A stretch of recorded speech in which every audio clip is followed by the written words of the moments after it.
Hello everyone, this is Bobit once again, and welcome to Module 2 of the Business Startup Blueprint.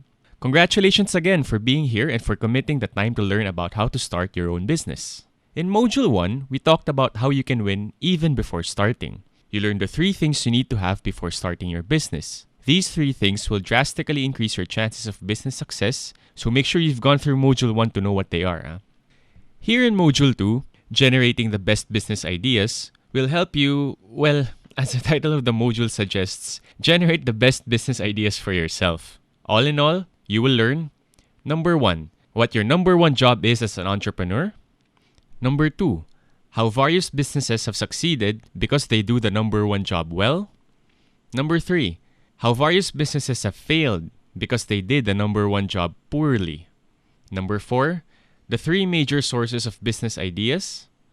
And number 5, the most comprehensive and most effective source of business ideas that you can definitely use for yourself.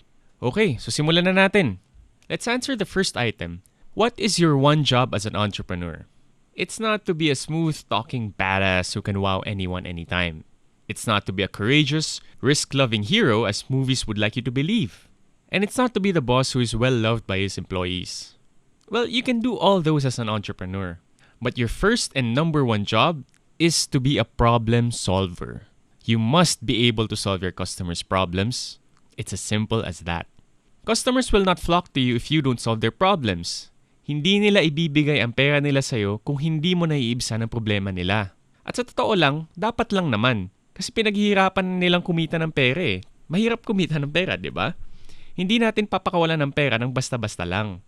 To prove this, think of the products that you can afford but choose not to buy. Why do you not buy them? Kunwari, for me, a mouse from CDR King. Well, sa totoo lang, dati bumili ako nito. Pero after 2 weeks, sira na agad eh. 7 days lang warranty ng CDR King, di ba? So, pinangako ko na sa sarili ko, nung time na yon, na hindi na ako bibili ulit dito. So, bakit tayo di nabibili ng mga ganitong produkto? Kasi, kung ano man ang pwede nilang dalhin ginhawa para sa'yo, hindi sapat yun eh, para maibsan ang mga problema mo. Hindi sulit, lalo na kung nasisira naman agad. It's really as simple as that. Let's stretch this concept further with actual business examples. First, let's tackle various businesses that have succeeded because they do this one job of solving customers' problems well. Unang-una, Jollibee. Jollibee is the biggest and most successful fast food chain in the Philippines. Tinalo pa niya ang McDonald's. You might think that this isn't that big of an achievement, but in reality, it is. Why? Because McDonald's is number 1 in virtually every country it operates, except here in the Philippines. Bakit kaya? Ang sagot natin dyan, because it solves its customers' problems better than McDonald's or any other fast food chain does. Filipinos want affordable fast food that suits their tastes. McDonald's cannot solve this problem as well as Jollibee can. Sure, McDonald's can provide affordable fast food, pero Jollibee lang ang talagang nakakuha sa panlasa ng Pinoy. Think about it. Spaghetti na matamis? This is blasphemous to Italians who virtually invented pasta. Foreigners find it strange whenever they taste sweet spaghetti. Pero ano magagawa natin? Sakto ito sa panlasang Pinoy. From the very beginning, matamis na ang spaghetti ng Jollibee. At umahabol lang ngayon ng McDo sa kakaibang panlasa na ganito. Bukod pa rito, alam din ng Jollibee na mahalaga sa Pinoy ang amoy ng pagkain. Parating pa lang yung pagkain, kung ang sarap ng amoy nito, napasaya mo na ang customer. Kaya nga naman, parating pa lang ang Chicken Joy sa mesa mo, ang sarap na. Langhap sarap eh, di ba? These are some examples of very unique characteristics, needs, and problems of customers that Jollibee nailed from the very beginning, and McDonald's did not. Alam ng Jollibee ang mga problema at kagustuhan ng mga Pinoy eh. Kaya nga naman naglabas din sila ng produkto gaya ng palabok. It's obvious that Jollibee knows the Filipino customers' needs, wants, and problems, which is why the Philippines is the only country in the world where McDonald's is not the number 1 fast food chain. Our second example is mall giant SM. So why is it the number 1 mall operator in the Philippines? Again, simple lang ang kasagutan natin dyan. It solves its customers' problems better than anyone else can. SM ang pinakaunang nagtayo ng mall sa Pilipinas because they knew that Filipinos want number 1, to spend quality time with family. Number 2, to shop, eat, and watch movies. And number 3, a cold place to spend time in kasi mainit sa bansa natin. Madaming gustong gawin ng mga Pilipino kasama ang pamilya nila. Kaso, ang problema ngayon ay sobrang traffic na nga, mahirap pa mag-commute. Would you want to go to 3 different, faraway places to shop, eat, and watch movies? Or would you rather do all these things in one place? Syempre in one place, di ba? Sinong unang nakaisip kung paano solusyonan ang problemang ito? SM. And they've stretched this even further. Ngayon kasi, SM also has hypermarkets where you can even buy furniture. They have ice skating rinks. They have bowling alleys and pool tables. They have convention centers. Ayala malls may have cinemas, shops, or even restaurants, but they don't have all these other amenities. San ka pa, di ba? Kung bigla mong naisipang mag-ice skating, pwedeng-pwede na sa SM Mega Mall. Kulang na lang siguro magbenta sila ng kotse sa SM malls. Oh wait, they regularly have car shows and exhibits there too. So essentially, nagbebenta na rin sila ng kotse dun. Truly, SM is right when they say, we've got it all for you. More than that, they should also say, we'll solve all your problems for you. This is why Filipinos reward SM with their hard-earned money every day, especially on weekends. Try going to SM Mega Mall on weekends and you'll see what I mean. Mahirap pumarada sa dami ng pumupunta. Sobrang haba ng pila sa parking, sobrang daming tao sa loob, sobrang haba ng pila sa cinemas. And yet Filipinos continue to patronize it. Our last example on businesses that serve as the best problem solvers is Cebu Pacific. It's obvious what problem Cebu Pacific solves. It's in their tagline. It's time every Juan flies. Filipinos want to travel, especially with their families. But before Cebu Pacific, there was no way for the ordinary Filipino to travel affordably. Para sa mayayaman lang ito dati at hindi ito para sa masa. That's where Cebu Pacific came in. They knew this problem. They knew that Filipinos would love cheap airfare even if it means na wala ng libreng pagkain or mas maliit ang luggage allowance or walang luggage allowance at all. Mas maliit yung eroplano. All these nice things that your typical rich traveler had, tinanggal na ng Cebu Pacific just so they can offer cheap flights to Filipinos.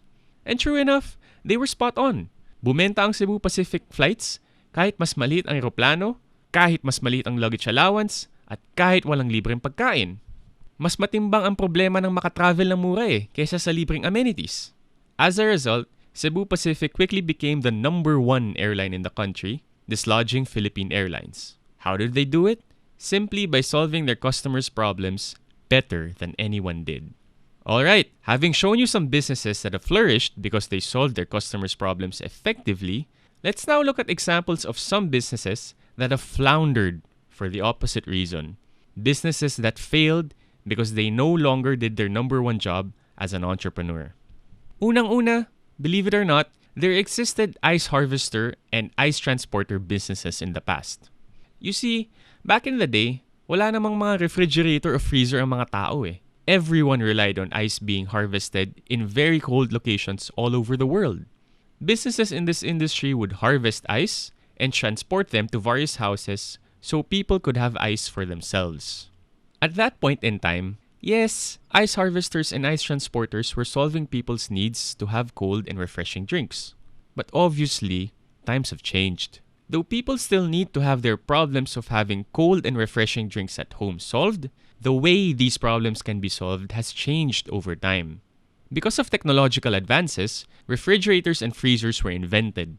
These cheaply and conveniently solved people's problems of needing cold and refreshing drinks at home. Imagine what it was like for people at that time. No longer did they have to wait for ice to arrive. No longer did they have to pay a fortune. They can make their own ice at the comfort of their own homes. With the advent of refrigerators and freezers, the problem of ice harvesters and transporters became even more compounded because they did not focus on solving people's problems. Rather, to fix their businesses, they focused instead on their own problems, namely, how can they lower the costs of harvesting ice and transporting it so they can compete with refs? Kaloke, di ba? Mali yung focus Instead of focusing on customers' problems, again, kung paano nga mabibigyan ng yelo ang mga tao, nag-focus sila on their own problems na kung paano mapapababa ang costs ng produkto nila. They tried to solve their own problems instead of their own customers' problems. What happened to them? Well, obvious naman di ba? Ice harvesters and transporters soon went out of business.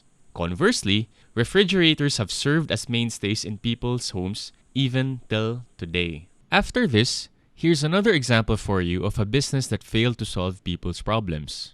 Naaalala mo pa ba ang internet cafes?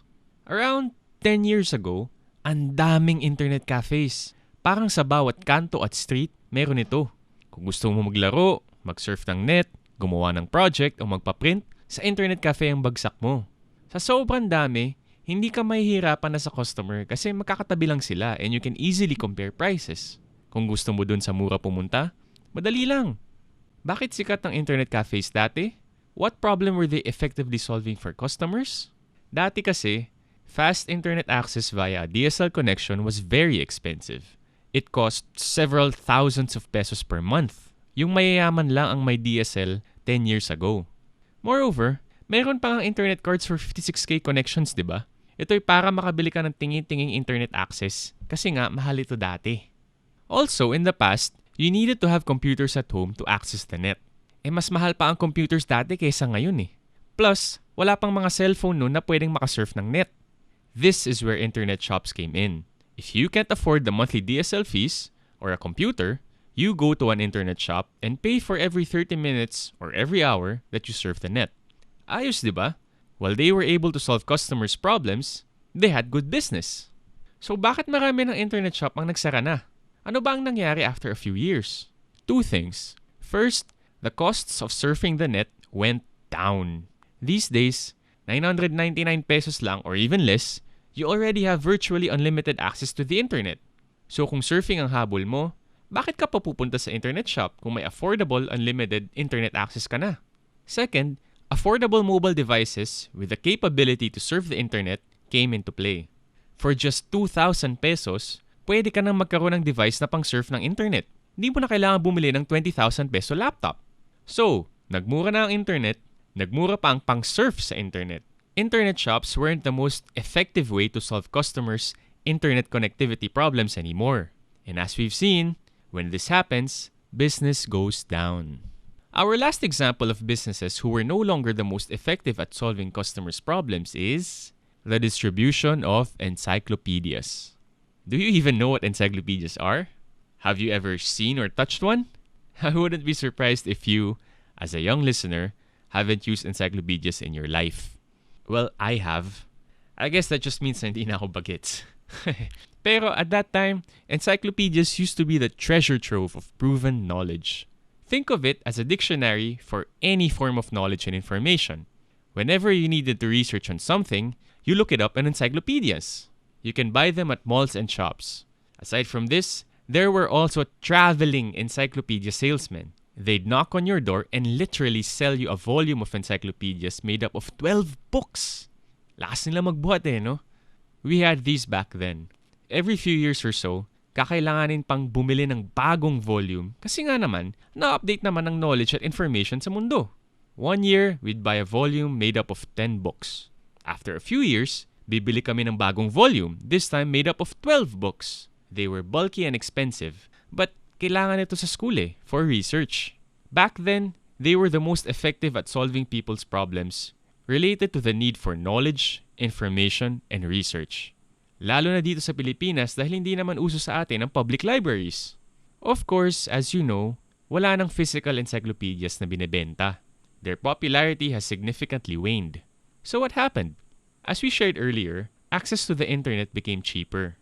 Moreover, costs of computers and mobile devices went down as well. Almost every home then had a computing device and internet access. When this happened, access to knowledge and information became easier than it had ever been in history. Instead of having to buy expensive and bulky encyclopedias that had to be updated every so often, you now had knowledge and information on your fingertips via the internet. And it was pretty much free. The internet became the go-to source for knowledge and information. These days, this information need not come from text alone. You can even gain knowledge and information via videos, like what we're doing now.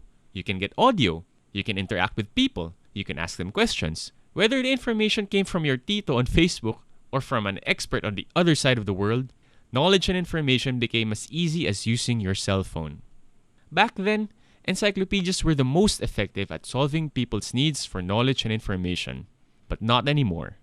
Times have changed and they were replaced by the internet. And as we all know, when that happens, business goes down. So I hope that by this time, you see the supreme importance of solving people's problems. If you are the most effective at solving people's problems, you will have a profitable business. But once someone or something becomes the most effective at solving people's problems and you're not able to bounce back, your business will go down. So make sure that you are consistently the most effective at solving people's problems. At this point, some of you might be asking yourselves, totoo ba yan? Bakit ang Facebook wala naman niya sinusolve na problem, di ba? Bakit ang pag-yoyosi? Nakakadagdag pa nga yan sa health problems ng tao eh. Bakit sila? Big-time businesses. Believe it or not, the answer to this is the same. It is because they are the most effective at solving people's problems. Let's look at these examples and analyze them further. First, Facebook. You might think that Facebook is just another internet toy made by someone who didn't have any friends. It takes up a lot of our time and decreases our productivity. Well, ako din, kung tutuusin, nauubos nga din naman ang productivity ko dahil sa Facebook. But more than this, Facebook actually solved our problem of needing to be connected with various people in the world. Because of Facebook, we've been able to instantly connect and catch up with our friends who are in the provinces or even in different countries altogether. With a few taps, a few clicks, we can talk to people thousands of kilometers away. We get updated by their photos, their statuses, their moments. Facebook enables us to be close to our family and friends even if they are a 15-hour plane ride away. And for the past several years, it has been the best at solving this problem. No other social media site has come close. Almost, if not everyone we know has a Facebook account. And because of this massive scale, Facebook was also able to solve the problem of another customer segment, advertisers.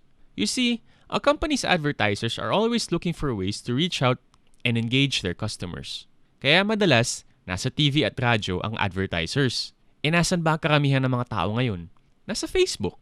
This is the reason why the advertising revenues of Facebook has consistently been growing. It's been able to solve effectively the problems of advertisers as well. Now let's move on to the other product in question, cigarettes. This too solves problems of people but admittedly, hindi masyadong halata. Because the problem that cigarettes solve for people is, for one thing, an image-related problem. Many children and teens want to look cool. Mga gusto maging bad boy, astig, maangas. E ano pa nga ba ang pinakamadali at pinakamurang paraan para magmukhang cool, bad boy at maangas? Pag-yoyosi. At the same time, cigarettes also solve other problems for older people. For example, people smoke cigarettes as a way to relieve stress in the short term. It has become their coping mechanism. Once again, it's a very easy and cheap way to relieve stress. That's why it has become so popular among many working-class individuals. Cigarettes are so effective at solving people's image-related and stress-relieving problems that many are willing to overlook its potential health detriments. Now, if you're a smoker listening to this, sorry na lang for the quick sidetrack, but I care about you and I care about your health. Maybe it's time to quit and get help to stop smoking. Actually, segue back to business, kaya rin na may businesses like e-cigarettes, vaping, and nicotine patches. It solves the problem of people who want to quit smoking. Anyway, going back. Having said all these, I hope it's clear now to you that our main job as entrepreneurs is to solve people's problems. This is the only way that we can be of value to people. No business that doesn't solve problems of people effectively and continuously lasts. So as entrepreneurs, yes, we can change the world. Yes, we can build up a great company that's good to its employees. And yes, we can enjoy time and financial freedom. But first things first, we have to solve problems. And that's it for the first video. In the next training videos, we'll be discussing how you can now generate business ideas for yourself. See you there!